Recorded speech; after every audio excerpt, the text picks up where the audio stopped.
Good afternoon and welcome to the Financial Optimist. And today I'm going to talk about shrinkflation and how not only is it not a problem, but you can actually benefit from it. So let's dive right into it. So here shows a package I purchased at the store the other day.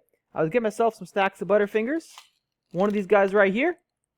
And you'll notice it shrunk from a 6-pack down to a 4-pack, but they maintained the same price of $1.25. This right here is a classic example of shrinkflation. They shrink the size of the product but keep the same price. And you'll notice how the old version said great deal, but the new version doesn't say that. Now this right here represents a 33% inflation in the price of Butterfingers in a single day. That is very, very significant. However, I'm not worried about it, and here's why. So if we look at the inflation numbers over the past 100 years or so, here at macrotrends.net, it says here inflation 1913 to 2026. It shows here we used to have a lot more inflation back around World War I, and then we had a lot of inflation over the years here as well, back in the late 70s, early 80s. And nowadays, it seems like inflation isn't quite so bad anymore. But there's one thing I want to bring your attention to. That's these red lines right here. This is something called deflation, where prices actually go down. Yeah, imagine back in 1932, during the throes of the Great Depression, it was hard to find a job, very high unemployment, but at least prices were going down significantly. So even if you could barely find a few dollars here and there, it was just enough to live on. Because that's how depressions used to work, is wages would go down, but so would prices. However, the last time we had deflation was 1954. Ever since then, it's been inflation every single year, which means that every time we have an economic recession, not only do we have lowering wages, but we also have raising prices at the same time. That is a very economically difficult situation to be in. But you might think, okay, inflation from back in the day used to be a lot worse. Is better now? Well, maybe not so much. Because they changed the way they measured inflation.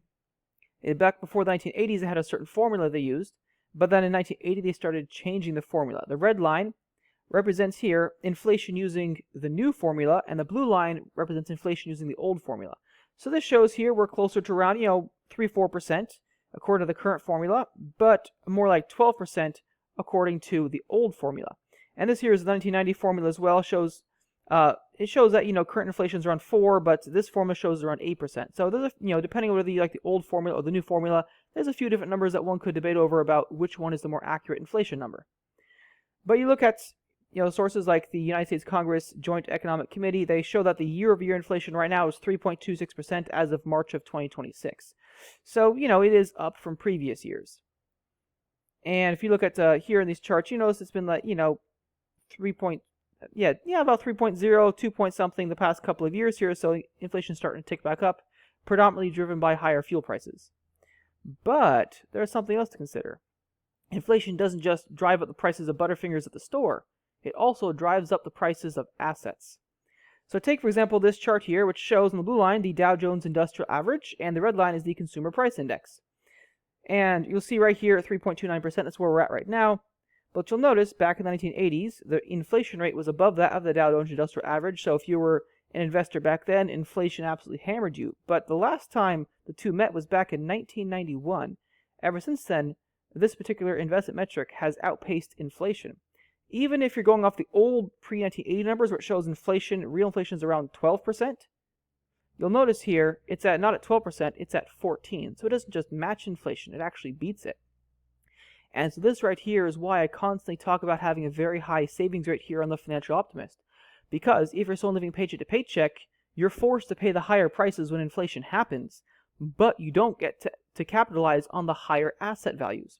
So if you're someone that can save, 10, 20, even 30% of your paycheck, and you invest it somewhere which goes up with inflation, you actually not only can survive inflation, you can actually profit from it, and you can get wealthier in the future.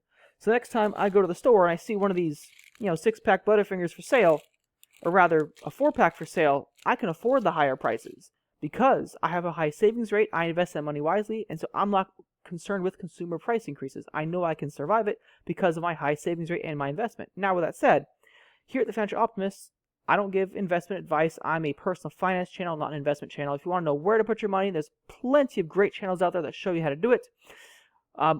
But if you want to watch my channel, I talk about how to save money, how to bargain hunt, that sort of thing, because that's what I talk about here at the Financial Optimist. If you have any questions, drop them in the comment section. Otherwise, have a great day.